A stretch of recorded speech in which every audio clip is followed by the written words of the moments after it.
The Word of God is alive and powerful, sharper than any two-edged sword, piercing even to the dividing asunder of the soul and the spirit, out of the joints and the marrow, and is a critic of the thoughts and intents of the heart.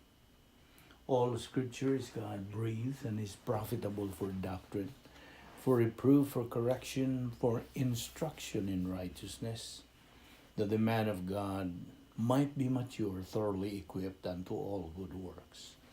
Study to show thyself approved unto God, a workman that needeth not to be ashamed, rightly dividing the word of truth. My little children, these things I write to you so that you may not sin. And if anyone sins, we have an advocate with the Father, Jesus Christ, the righteous. That is according to 1 John 2:1. The Son of Man has come to seek and to save that which was lost. Luke chapter 19, verse 10. I will go before you and make the crooked places straight. I will break in pieces the gates of bronze and cut the bars of iron. I will give you the treasures of darkness and hidden riches of secret places, that you may know that I, the Lord, who call you by your name, am the God of Israel. That's according to Isaiah 45, 2-3. Have you not known? Have you not heard? The everlasting God, the Lord, the creator of the ends of the earth, neither faints nor is weary. His understanding is unsearchable. He gives power to the weak, and to those who have no might he increases strength. Even the youths shall faint and be weary, and the young men shall utterly fall. But those who wait on the Lord shall renew their strength. They shall mount up with wings like eagles. They shall run and not be weary. They shall walk and not faint. Isaiah chapter 40, verse 28-31. Do not remember the former things, nor consider the things of old. Behold, I will do a new thing. Now it shall spring forth. Shall you not know it? I will even make a road in the wilderness and rivers in the desert. Isaiah 43, 18-19. Fear not, for I am with you. Be not dismayed, for I am your God. I will strengthen you. Yes, I will help you. I will uphold you with my righteous right hand. Isaiah chapter 41, verse 10. Sa dili pa kita sugod sa atong pagpadalon sa pagtuon sa pulong sa Dios nining adlaw. Gikinahanglan ang atong pagpangandam sa itong kaugalingon, ingon nga magtotoo. As a believer in Christ, gikinahanglan kitang mosunod sa mando sa Dios. Aron kita mapunan sa Espiritu Santo. So, we can be filled with the be filled by the Holy Spirit, pinaagi sa atong pagkumpisal, pag-angkon nga nabuhat nato kanang mga sala nato nabuhat nining adlaw. Kayang 1 John 1:9 nagaingon man sa in English, if you confess your sins, God is faithful and just to forgive you of your sins and to cleanse you of all unrighteousness. Human imbuhan ta ka na, ikaw andam na sab sa pagtuon sa pulong sa Diyos kay kana mao naman ang paagi nga ikaw na punan Espiritu Santo busa nga nang higayuna ang Diyos Espiritu Santo makatudlo na kanimo sa iyang kamatuoran. Ugalang kanimo sa higala nga wala kang may kaluwasan mo sa ako lang kang hinganlan og higala. Ang imong buhaton karon aron ikaw makasalmo to sa ni atong pagbuhatong pagtuon sa pulong sa Dios mao nga mugamit ka sa imong kaugalingong kabubuton, your volition, your free will, sa paghimong desisyon. The most important decision throughout your entire life is to believe on the Lord Jesus Christ as your Lord and Savior. Acts 16:31 nagaingon ka na sa in English. Believe on the Lord Jesus Christ, and thou shalt be saved. Busa, sa imong pagbuhat niya na ikaw andam na sa pagsalmot niya atong pagbuhat tong tuon sa pulong sa Dios. Busa sa hilom mag-andam tas tong kaugalingon.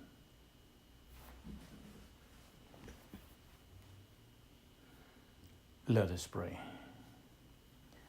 Balaan na mo nga Dios, nagpasalamat kami kanimo sa tanan sa imong pagdala kanamo pag-usab ni dapita aron kami makapadayon sa among pagtuon sa imong balaang pulong. Salamat o Dios sa imong paglugway pa sa among kinabuhi. Imo pa kaming gipabuhay hangtod ning higayuna. Nagaginhawa pa kami, askil pa among panglawas, nanti pa among pangisip, kining tanan, grasya. Tungod sa imong kaluoy, tungod sa imong gugma, tungod sa imong kortesiya. Kining tanan o Diyos, grasya busa. We do not deserve it, we do not earn it, we do not work for it. Amo kining giangkon nga gikan sa imong grasya o busa. Nining adlaw o Dios sa among padayon sa pagtuon sa imong balang pulong. Nagaampo kami nga imo kami hatagan niya ng pagtutok sa among hunahuna sa imong igatudlo kanamo. Give us the necessary concentration, O Lord. Tula kami mahimo kung sa tinawhanon namo kining pagdawat. Pinagi lamang sa ministeryo sa Espiritu Santo nga kini magmalampuson kini ang pagtuon sa imong pulong. Salamat ni ining Bible study through the YouTube ubos kini sa Vic Balbido Evangelistic Ministry nga among giangkon nga bahin gihapon kini sa imong grasya. Mabani kami o Dios sa among pagpadayon nining adlaw. Kining tanan namong gipasalamatan sa ngalan ni Ginoong Hesukristo ang bugtong manluluwas. Amen.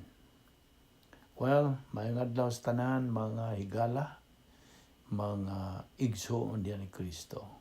Once again, andiyan usab kita sa atong this is the process of spiritual momentum. And you know what we mean by spiritual momentum. Pagbuylo ba sa atong espirituanong kinabuhi, kay dili makita makalampos kung dili kita gamit niya ng protokol o pamaagi nga giandam sa Dios. Nga, okay, gigihapon kiniglamba sa atong paramduman nga kitang tanang katawhan, tanan, gihatagan mangyud og kahigayunan sa Dios nga makadungog sa mayang balita sa kaluwasan. Kay ang paagi raman sa Dios nga mao nga ang tao mahiluna gyud nga buta-sabot nga maluwas gyud. Kay apart from God's plan of salvation, wala.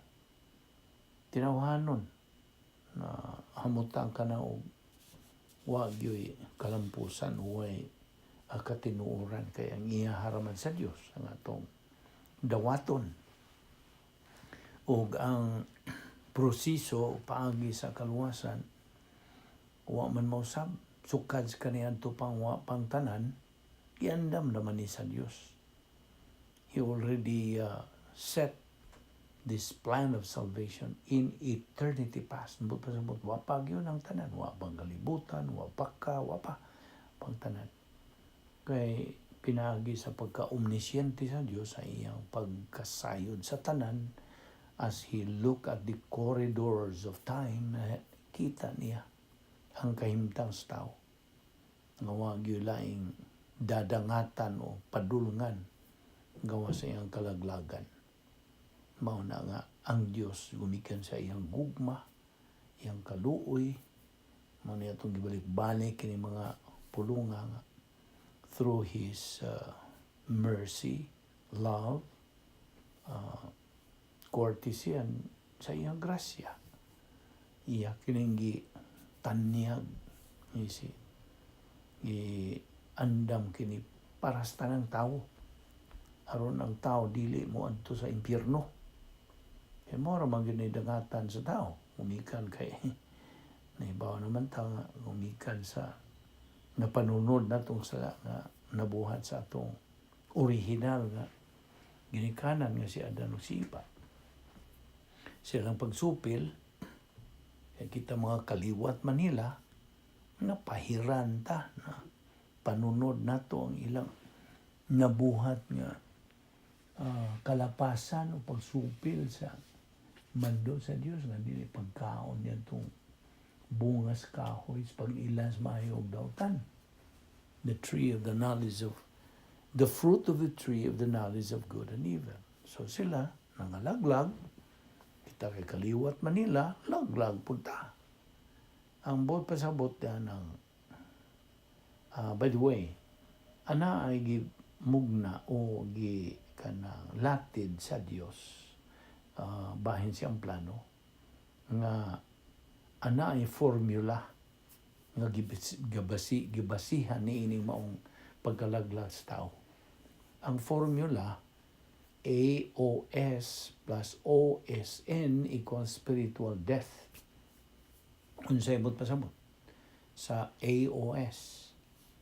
Ang bot pasabot Adam's original sin. Okay? Of course, natural sila kung duha nangalaglag. Adan o si Eva ang pangi. Ato lang ning tibuok nga si Adan mao mangyod ang unang gibuhat sa Dios. Mao na nga ato lang inon nga Adam's original sin dugangan kini sa OSN, old sin nature, kinaiyang makasasala. Unsay resulta? Spiritual death. Unsa maning spiritual death? Kung ano magpasabot, nga ang espiritu namatay, masig laino ni mong sabot, wa. Ang bot pasabot nga ang spiritual death, mao ang hingpit nga pagkaimulag sa tao, gikan sa Dios. That is what we mean by spiritual death. So, kung balikon, ang formula nga gisunod ni atong pagkalaglag, mao nga Adam's original sin plus old sin nature equals spiritual death. Nahimulag sa hingpit ang tao. Kitang tanan. Gumikan sa gugma sa Dios. Nagkaroon.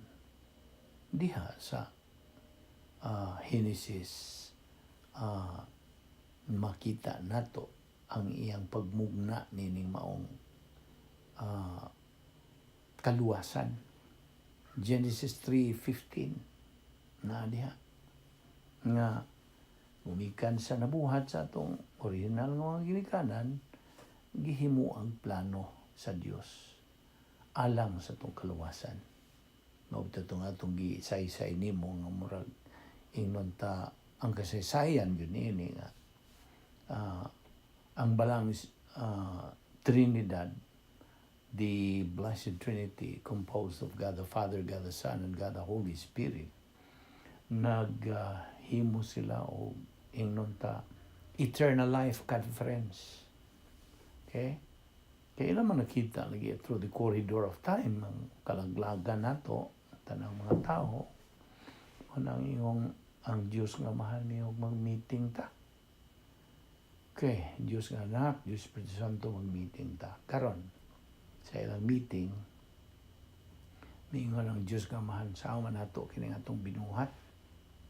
Laglag naman gyud ang ilang dangatan because they are fallen race naman. Sa man nato nga mahibalik unta sila ngani kanato. So, mo to akong gingon nimo nga si Ginoong Jesucristo, the second person of the Trinity, raised his hand, ingnon ta lang, that's done, ingnon lang natong language of accommodation nga itong masabtan nga, si Ginoong Jesucristo, may isa siyang kamot niya siya, ako magpakamatay sa tao. Umikan silang sala. Manaog ko niya ng gamayng planeta. Aron maluwas kini sila pinagi sa akong pagbuhat sa kaluwasan. Magpakamatay ko.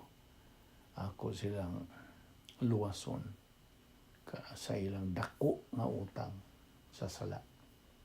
So ang tao may mabayad atong utang nga sala. unsa may atong ibayad. So Ginoong Jesucristo may voluntaryo. Okay? He volunteered himself. Unsa gisultis Philippians 2:8. He humbled himself by becoming obedient unto death, even death on the cross. So mao to. Okay? Man itong meeting nila, may sapod sa kamot ang Espiritu Santo. Ingon po siya, ako po. Manaog ko niya ng gamayang planeta. Ako, ang function ako, mong pagpasabot. Okay? To reveal the truth about the salvation nga itong yandam. Okay? So na ang function nakita ni mo, God the Father is the planner of salvation. God the Son, the Lord Jesus Christ, is the executor. May tuman sa planos kaluwasan. O ang Espiritu Santo mo po'y nag-reveal, nagapadayag, nagapasabot, nagapatinaw sa buhat sa kaluwasan. Okay? So mo kanto, fast forward na to nga si Ginoong Jesucristo as the Word of God na himuunod. He became flesh. Okay? The Word was made flesh and dwelt among us. Fast forward, na tao siya. Pinagi sa paggamit sa Diyos ni Maria, dito muturok ang pulong na himong unod. Okay? So, mo kadto ang nahitabo nga karon di na lang ato tason kinta kay nahibaw naman ta sa kasaysayan sa bago pa man tang saulog sa Lenten season o unsang mga kasakitan nga giagian ni Ginoong Jesucristo. Okay, hangtod dito sa cross, ingon siya, into thy hands I commend my spirit. In manos tuas commendo spiritu meum. Nito iyang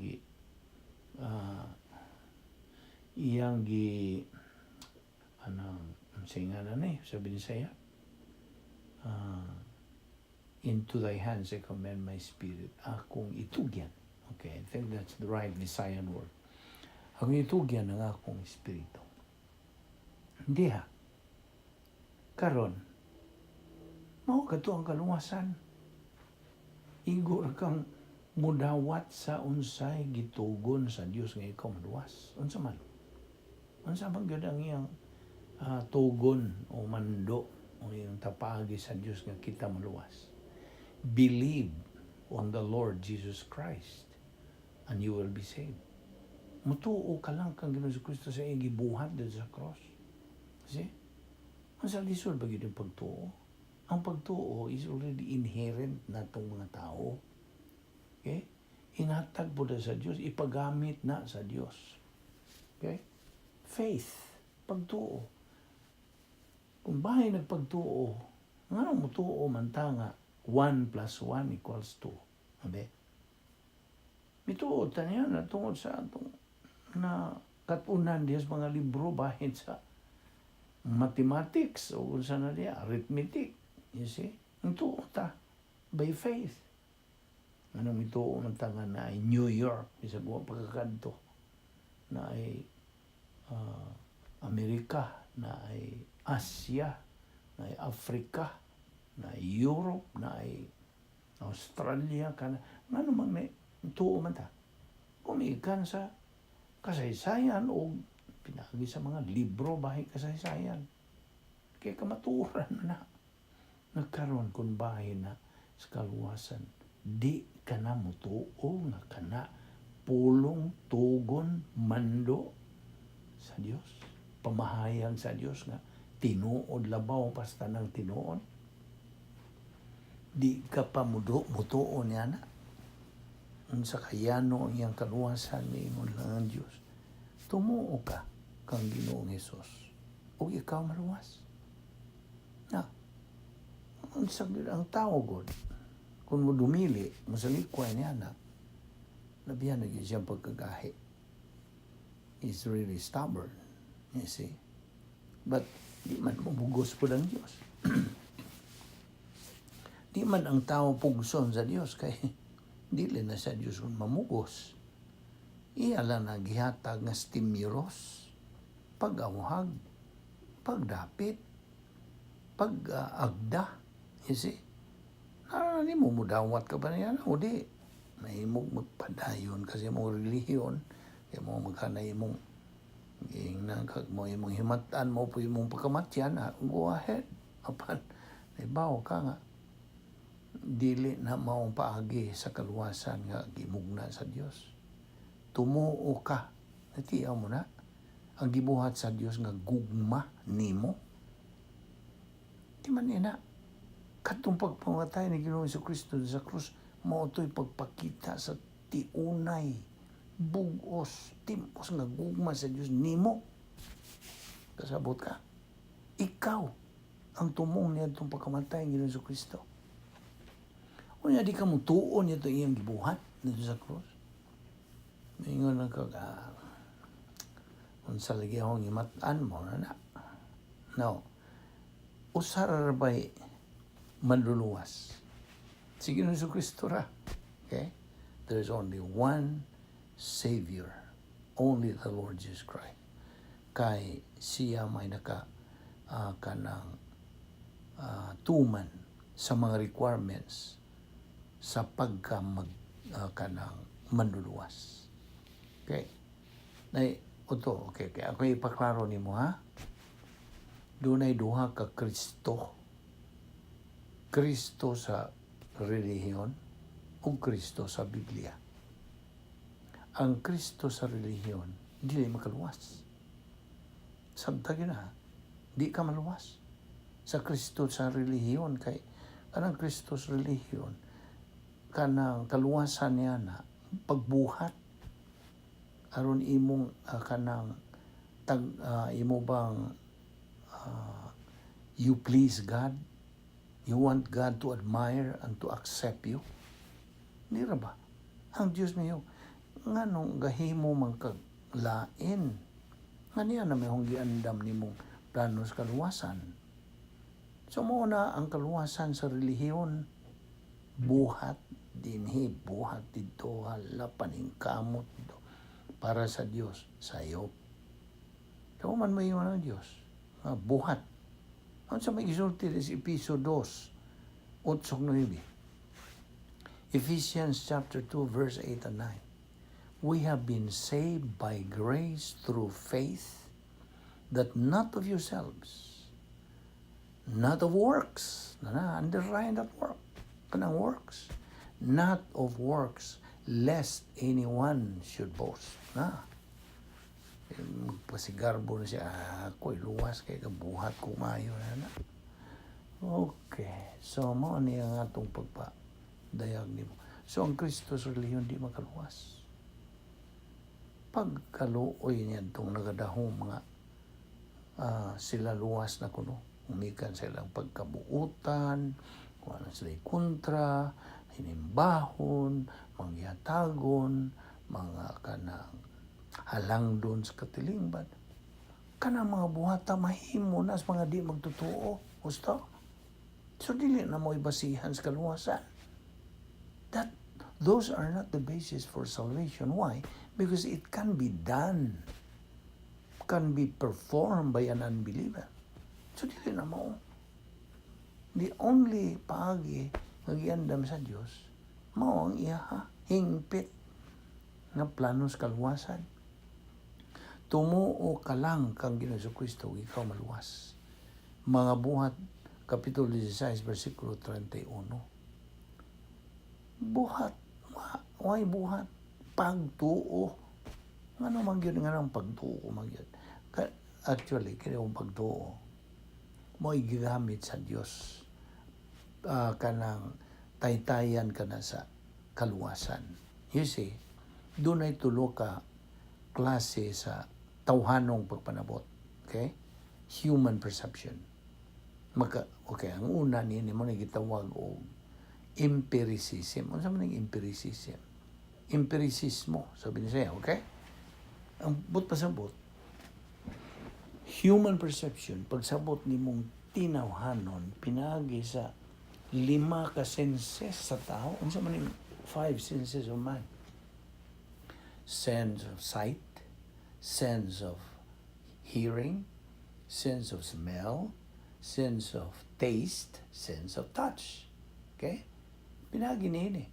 So pagkasabot ka, pinagi paggamit nining 5 ka mga senses. Okay? Wa na gamita sa Dios. Nga pagi nga ikaw maluwas. Wala. Ang ikaduha, ang gitawag og rationalism. Well, pangatarungan, kay mga tarungan ka, mo kini ang tinuod, kani mo kana. So you justify you kanang mga tarungan ka ba? Okay? Kay rationalism man, wa po nagamita sa Dios. Napagi nga ikaw maluwas. Ang gamit sa Dios mao ni katulo. Unsa man ni katulo? Pagtuo. Kaya ang pagtuo wa may merito. Ang pasabot, anybody can appropriate liquids and solids. Okay?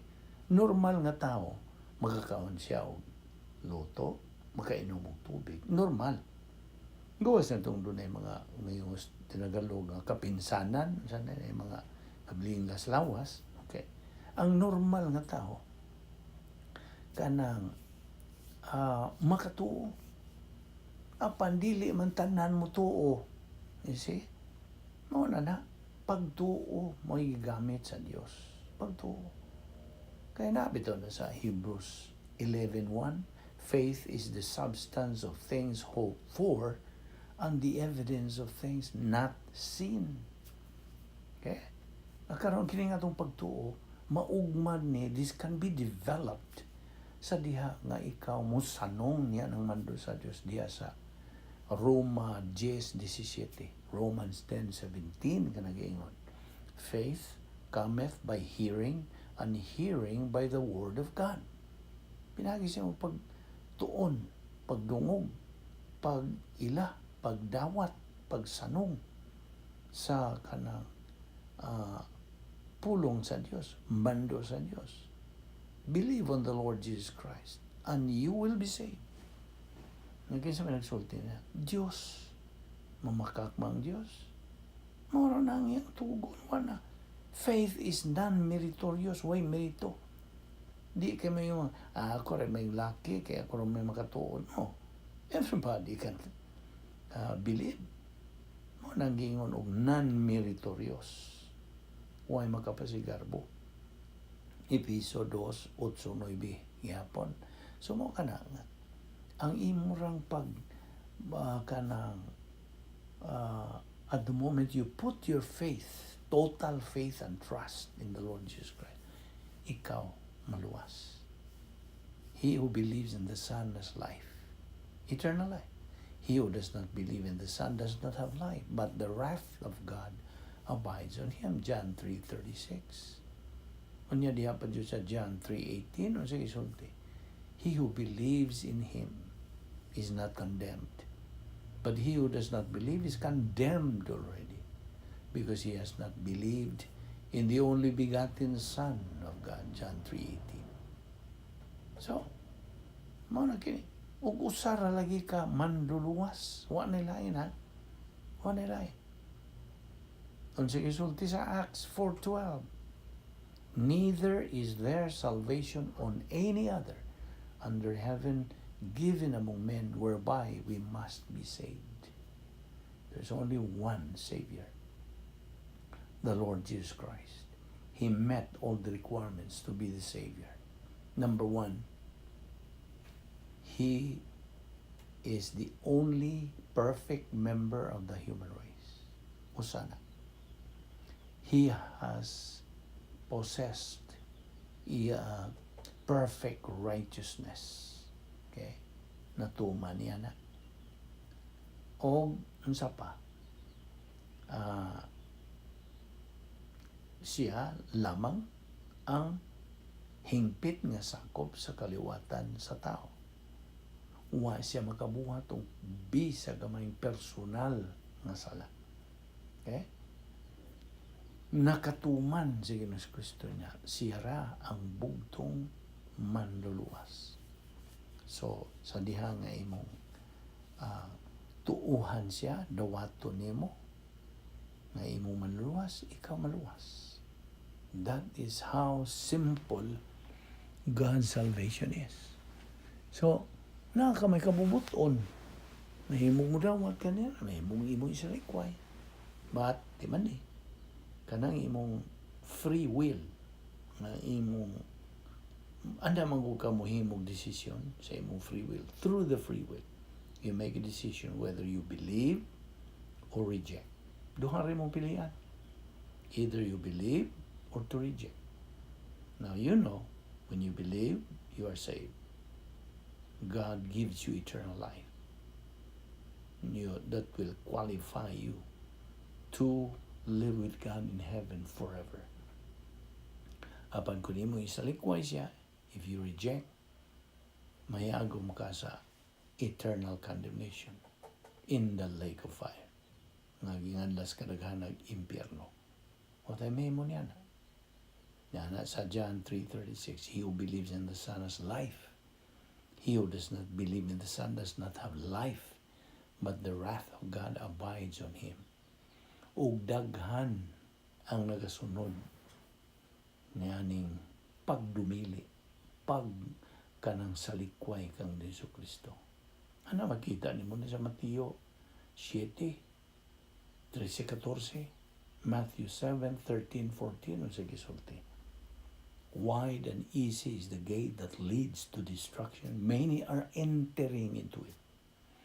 But the road is narrow and the way is hard that leads to life, eternal life. Only few find it. So mo na anara nimo ang kaluwasan may tabo lamang once and for all. And once you accept, believe on the Lord Jesus Christ as your Lord and Savior, your eternal future in heaven is completely secured, settled, once and for all. Mo nang nagbarog kita sa doktrina. Ang las pulo sa Diyos, ha? Wata magmagama. Once saved, always saved. Nga naman, ubos ka na sa doktrina sa eternal security. A believer is eternally secure. And he can anticipate sa pasalig nga gihatag sa Dios kanato. Tumuo ka lang kang Ginoong Kristo ug ikaw maluwas. Mao na nga kita karon mga magtutuo naman. We are now believers in Christ. We became children of God. Kung naa ka na yung mga bersikulo nagahanay niya na that supports o nga na nga atong kanang labas kini kaya mayroong danon sa atong kinabuhi. We have but one life to live. Basta either you kanang make it or waste it. Mana nga usara nga atong kinabuhi, mubo kayo kinabuhi moral na yung gibitay gamayng lanot may muputlo na sa Diyos anytime according to His perfect time. Ang pangutana, andam ka ba? Have you settled your eternal security with God's Word? Tumuo ka kang Ginoong Hesus o ikaw maluwas. Din nilang una kita kutob ato ipadayon kini ang sumpay nini. So ayaw sipyat sa pagsunod nining atong series of Bible study through the YouTube ubos sa Balbido Evangelistic Ministry. Magampo ta. Amahan na mga Diyos, nagpasalamat kami kanimo nining higayon nga mong gihatag kanamo Diyos pagtuon sa imong pulong which we consider our spiritual momentum. Thank you, Lord, and we pray that you will always guide us and enlighten us more about your truth. And we now consider your word as our life. Without it, life is miserable. But with it, life is fabulous and fantastic. We thank you, Lord, in tanang kay gayunan, Pasalamat kami kanimo. Sa ngalan ni Ginoong Hesus Kristo among bugtong manluluwas. Amen.